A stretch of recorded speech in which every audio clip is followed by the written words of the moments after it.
So Daniel Dubois just had a nightmare outing against Alexander Usyk in the biggest fight of his career, unfortunately. Not to take away at all from Alexander Usyk's performance. It was another performance in a long string of iconic performances from Usyk here in the heavyweight division. And I hope that he gets the credit that he's due for this boxing renaissance as, the man who has provided a legend, a modern legend to compare all the other heavyweights to. And it's just like, it's just like the announcer calling the fight said at the end. He is pound for pound right now. It's hard for anybody to argue that there's another pound for pound fighter in the sport, even in a way. Even Terrence Crawford, none of those guys have a track record like Usyk. None of them have a track record that's even close. And I could say that he made Daniel Dubois look bad. But first off, Don Charles and Daniel Dubois' team really let him down. Obviously questioning Usyk's faith, saying that Usyk hadn't ever fought a real strong fighter before Dubois, that Usyk doesn't know what strength is. That was particularly egregious, saying that to a man who would literally be fighting in a conflict if he wasn't doing this. So to say the vibes around Dubois coming into this fight were bad would be a little bit of an understatement, actually, in hindsight. I said in my video where I very proudly proclaimed that I believe Dubois would win this fight, which I still understand looking back. That thought was predicated on Dubois having a great training camp. That thought was predicated on Dubois improving from where he was in the AJ fight. That clearly wasn't the case. And as I said also, Dubois needed to jab. He needed to lead with the jab. He needed to establish the jab early. He needed to win the battle of the jabs early. Can you tell by the way that I'm talking that none of those things happened? As somebody who was actively rooting for Daniel Dubois to win this fight, which, by the way, he landed something like 10 out of 104 jabs or something like that on the stats. It was around 10% of his jabs. He landed some like 14 jabs or something out of 100 plus. But I did not see him throw more than 100 jabs. For most of this fight, as someone who was rooting for Dubois, I was sitting in front of my screen going, jab, jab, Daniel, jab, you need to jab, jab, jab more, keep jabbing. He didn't jab. He let Usyk jab. He let Usyk determine where the fight took place. He let Usyk determine the range and distance. He let Usyk determine the angles. He didn't switch really all that much up. He didn't really give Usyk any different looks, which are, of course, all things Usyk did. In sports, in any sport, a key to success, a key to greatness, is being able to place yourself inside the head of your opponent so that you can work one step ahead of them. Imagine what they're thinking and anticipate in advance. That's how great boxers work. That's how great footballers work, soccer players. That's how great pitchers and catchers work together in baseball. It works like that in any sport. Active foresight and action, being able to work multiple steps ahead of your opponent. Usyk does that almost all the time. Usyk does that naturally, like many great pugilists over the years have. I've seen Daniel Dubois do that before. Daniel Dubois in this fight was not fighting one step ahead. He was watching Alexander Usyk and trying to directly respond to what Alexander Usyk was doing in front of him. He wasn't trying to pick apart what Alexander Usyk was going to do one step ahead. He was just trying to react what Alexander Usyk was doing now. And it's that lack of jabbing that is so crucial, that tells me that he wasn't actually trying to make life hard for Usyk. He was just trying to knock him out. And it drove me crazy as I was watching this fight and rooting for Dubois, how much he was leading with the two. He wasn't leading with the one, he was leading with the two. He was pressing Y instead of X. He was leading with the straight. He was leading with his main hand. He was trying to knock Usyk's head off. And again, another key to victory for Dubois that he didn't follow. There was next to no investment to the body. And it might have been some damage that he took in round one.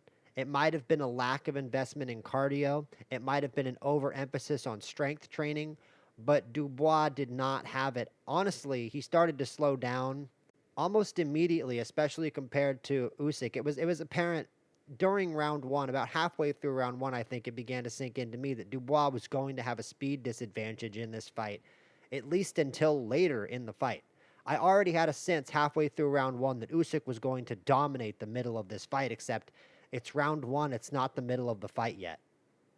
So it was bad signs early on from Dubois, and Dubois was able to get up the middle a little bit. He had this one sweet spot sort of towards the corner where he was just like with AJ. He was able to push Usyk back. He was able to physically assert himself on Usyk. And that's something that makes me believe that Dubois has a lot of future potential, actually.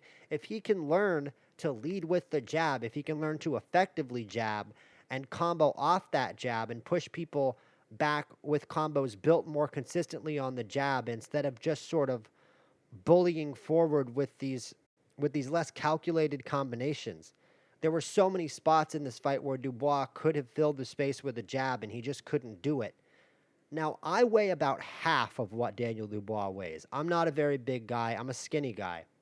So it is hypocritical for me to sit here and say, oh, just jab more, just jab more. Because I don't know what it's like to carry that kind of weight when you're jabbing, especially when you're aiming at as hard of a target to hit as Alexander Usyk. But then stop trying to aim the single jab, settle down, step back a little bit, and aim the double jab, aim the triple jab, and recognize that it's easier to aim for the body than to aim for the head. And that's what Dubois never got. And maybe it was that fear from the low blow, all the talk about the low blow. But I think that Dubois' coaches talked up his strength in the lead up to this fight. And I think they talked up his strength the wrong way. They told him that he was the stronger fighter. They told him that he was stronger than Usyk. And there's a lot of different things that that word strong means. Yeah, Daniel Dubois is physically stronger than Usyk. Yes, technically, could Daniel Dubois land a big punch and flatline Usyk? 100%. That's still possible now, even after watching Dubois get knocked out like an hour ago. It's still technically possible that Dubois could land one big shot on Usyk and knock him out in a vacuum, hypothetically. But with the strength and the athletic build of Daniel Dubois, it's about knowing how to use that strength. It's predicated on improving his strength so you can improve his game even further from what we saw in the AJ fight. Not just focusing on making him super strong so he can land that one big shot and knock out Usyk and, become an undisputed champion in this legendary way, right? Because there was no body work, there was no jabbing, there was just head hunting, and it was a doomed plan from the beginning from Daniel Dubois. And he's going to need to go back to the drawing board. He's going to need to reassess his coaching situation very seriously. Take some lessons from Usyk. Take some lessons on how to approach this game, on how to approach life, on how to approach being a world champion, because Daniel Dubois has been a world champion before. He is no longer, but I think that he will be again. I think he's still one of the more promising fighters in the heavyweight division because the story of the history of boxing, the story of the history of combat sports is told on nights, good nights and bad nights for fighters. And Dubois has now had a very good night and a very bad night back to back. I think we saw one of the best versions of Dubois against AJ and one of the worst versions of Dubois against Usyk. I don't think this was in a vacuum. I don't think this was the same fighter. I don't think they're equals. I don't think this is the same fighter twice. I think you saw a much worse Dubois tonight than you saw against Anthony Joshua, and I hope you're going to see a much better Dubois in the future. But it's still hats off for Alexander Usyk. Not everybody, but a lot of people online are saying he should retire. I don't want to see Usyk retire. I wouldn't even mind a third Fury fight because I'm sorry, but that effort from Usyk and that lack of effort from Dubois made Tyson Fury look really good. It made Tyson Fury look really impressive for standing in there for 24 rounds against Alexander Usyk. And he can demean Usyk however he wants to, Fury. He can say that Usyk is short, Usyk is small, Usyk is a rat or whatever. We all know that he doesn't actually believe that. He's just trying to get that third fight. And to be honest, at this point, I wouldn't hate that third fight, but the fight that I actually want to see for Usyk is Joseph Parker. Just because I think he's a more underrated guy. He deserves a big shot. He's wanted to fight Usyk for a long time. But I don't even necessarily know if it would be a footnote. I think that Usyk really can. I think Usyk has to be thinking about a kind of greatness now that's sort of... I think Usyk has a right to dream a little bigger, to dream about fighting into his 40s, to dream about defending his undisputed heavyweight crown into his 40s, to dream about truly being one of the greatest boxers of all time. And clearly in that greatest heavyweight of all time conversation to a point where nobody can deny him. And I think that's an admirable goal for Usyk at this point. And I think Usyk's next fight and the state of Usyk's next opponent is doubly going to say a lot about Daniel Dubois. I think we're going to see that Daniel Dubois had a bad night ultimately. Like I said before, I think the next Daniel Dubois performance is going to be much improved. And I think Alexander Usyk is probably going to face a much stronger challenge in his next fight. That was beautiful work by Usyk. That was a starching knockout. I saw people saying that, oh, it was just another example of Dubois quitting. He could have gotten back up. You get hit by that punch. You get hit by that punch and say it. He couldn't have gotten back up. He got floored by that shot. He already was down for the count 8 seconds. Didn't really even look like he particularly wanted to continue, right? And so you can say, oh, that is quitting. Oh, that is quitting. Again, you get hit by the punch. And then that second one that he got hit by once he got back up, once the fight actually restarted after the 8 count, that was one of the best knockouts of Usyk's entire career, one of the best punches of Usyk's entire career.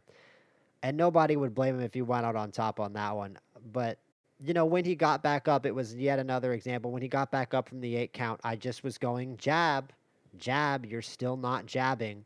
And yeah, Dubois threw a lot of jabs in this fight, but if he did throw them, he didn't throw them accurately, and he didn't throw them when he should have. And speed facilitates timing, and that's what that knockout was from for Usyk. And Dubois didn't have the speed, so he didn't have the timing. And it's a very common sight in heavyweight boxing. It's one of the biggest drawbacks of heavyweight boxing. And that's that sometimes a fighter just loses their stamina very early in the fight or just didn't bring it to the ring to begin with.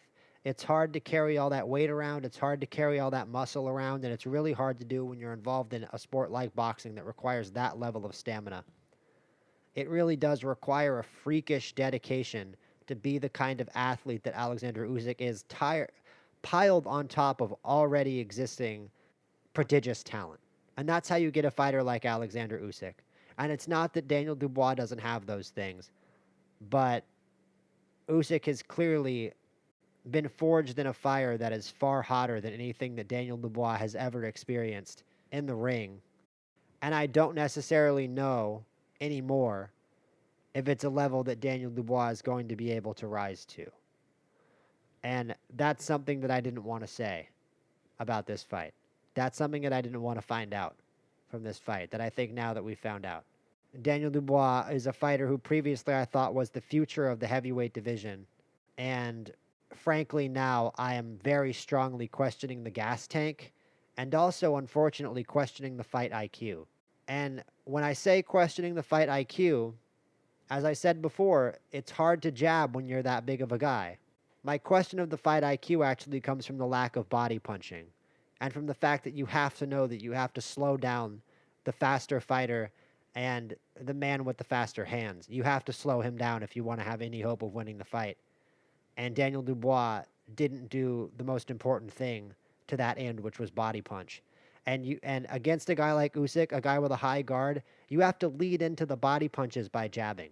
And he never started. He never started the work that he needed to do to work up into that big headshot that he wanted to land. He just looked for the headshot the whole fight.